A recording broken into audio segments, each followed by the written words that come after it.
அனைவருக்கும் வணக்கம். ஒரு சின்ன பதிவு. இந்த பதிவு பிடிச்சா கேளுங்க, பிடிக்கலங்க ஸ்கிப் பண்ணிருங்க. ஏன்னா ஒரு சில மேதாவிகள்லாம் வந்து திரண்டு வருவாங்க. இவ சொல்றதை எப்படி பிளாக் பண்ணலாம், இவளை எப்படி அசிங்கப்படுத்தலாம் அப்படின்னு சொல்லிட்டு வருவீங்க.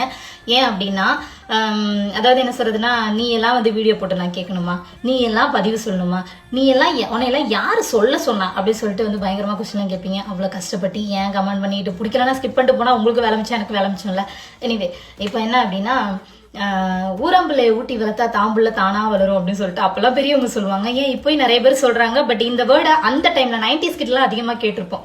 நம்ம பெரியவங்க, நம்ம அம்மா அப்பா அவங்களாம் வந்து சொல்லுவாங்க. அந்த அது ஒரு நல்ல விஷயமாவும் இருந்தது. அதுக்காக வந்து நிறைய ஹெல்ப் பண்ணுவாங்க. அடுத்த குழந்தைங்களை கொண்டாந்து நம்ம வீட்டுல வச்சு வளர்க்குறது. ஒரு சில குழந்தைங்க அவங்க வீட்டிலே இருக்க மாட்டாங்க, நம்ம வீட்டிலே தான் இருப்பாங்க. அந்த மாதிரிலாம் இருந்திருப்போம் இல்லையா. ஸோ வந்து இது வந்து இப்ப இருக்கிற ஜென்ரேஷன்ல எவ்வளவு பர்சன்டேஜ் உண்மை, எந்த வகையில உண்மை அப்படிங்கிறது ஏதாவது தெரிஞ்சா, பெரியவங்க யாராவது இருக்கீங்க, யாராவது வந்து நல்ல அனுபவமானவங்களா இருக்கீங்க அப்படின்னா சொல்லுங்க. என்னை பொறுத்த வரைக்கும் இந்த ஜென்ரேஷன்ல அது மேக்சிமம் வந்து ஃபெயிலியரான ஒரு விஷயம் தான் நான் சொல்லுவேன்.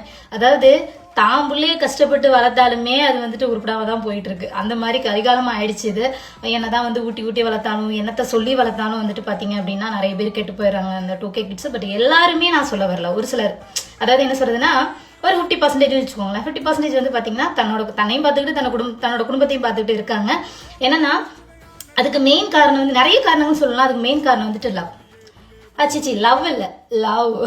ஓகேங்களா, அந்த மாதிரி சொல்லலாம். பட் ஆனால் அந்த 90s கிட்ட பாருங்களேன், இப்போ வரைக்குமே ஊரு விட்டு ஊரு போய், நாடு விட்டு நாடு போய், தன்னோட குடும்பத்துக்காக நாய்ப்பாடாத பாடுபட்டு கஷ்டப்பட்டு ராவும் பகலும் தூங்காம தன்னோட குடும்பத்துல உள்ள ஒவ்வொருத்தரையும் கண்ணும் கருத்துமா பார்த்து அவங்கள ஆளாக்கி, அக்கா தங்கச்சிங்களை வந்துட்டு நல்ல இடத்துல கல்யாணம் பண்ணி கொடுத்து, நகை நகெல்லாம் போட்டு கல்யாணம் பண்ணி கொடுத்து, அனந்தமிங்களுக்கு வந்துட்டு ஒரு வேலை ரெடி பண்ணி கொடுக்கறது, அப்புறம் வந்து அவங்களுக்கு ஏதோ ஒரு தொழில் பண்ணி கொடுக்கறது, இந்த மாதிரிலாம் பண்ணிட்டு தன்னோட வாழ்க்கையை கேள்விக்குறியா வச்சுக்கிட்டு இப்பவும் ஊருக்குள்ள சும்மா சுத்திட்டு இருக்க 90s கிட் பசங்க நிறைய பேர் இருக்காங்க.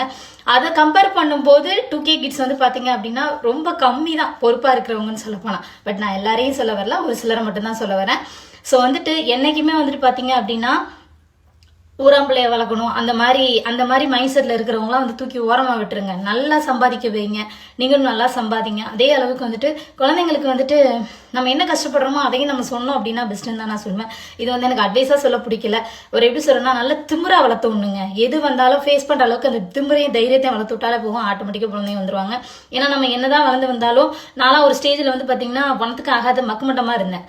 அப்புறம் ஒரு ஸ்டேஜ் வரும்போது தலாவட்டா தெரிஞ்சேன், இப்போ பாத்துக்கலாம் அப்படின்னு. அடுத்த ஒரு ஸ்டேஜ் வரும்போது பயம் வர ஆரம்பிச்சிச்சு. எதையாச்சும் ஒன்று பண்ணணும். அடுத்த ஒரு ஸ்டேஜ்ல நின்றுட்டேன். இவ்வளவுதான் நம்ம லைஃப், இதை வந்து கரெக்டா கொண்டு போகணும் அப்படின்னு சொல்லிட்டு. ஸோ அந்த மாதிரி வந்துட்டு நம்மளுக்கு வந்து தைரியத்தையும் ஒரு தன்னம்பிக்கையும் வளர்த்து விட்டு இப்படிதான் வாழணும்னு சொல்லி கொடுத்து மட்டும் வளர்க்கணுமே தவிர எல்லாத்தையும் அள்ளி கொடுத்து வளர்க்கக்கூடாது. ஸோ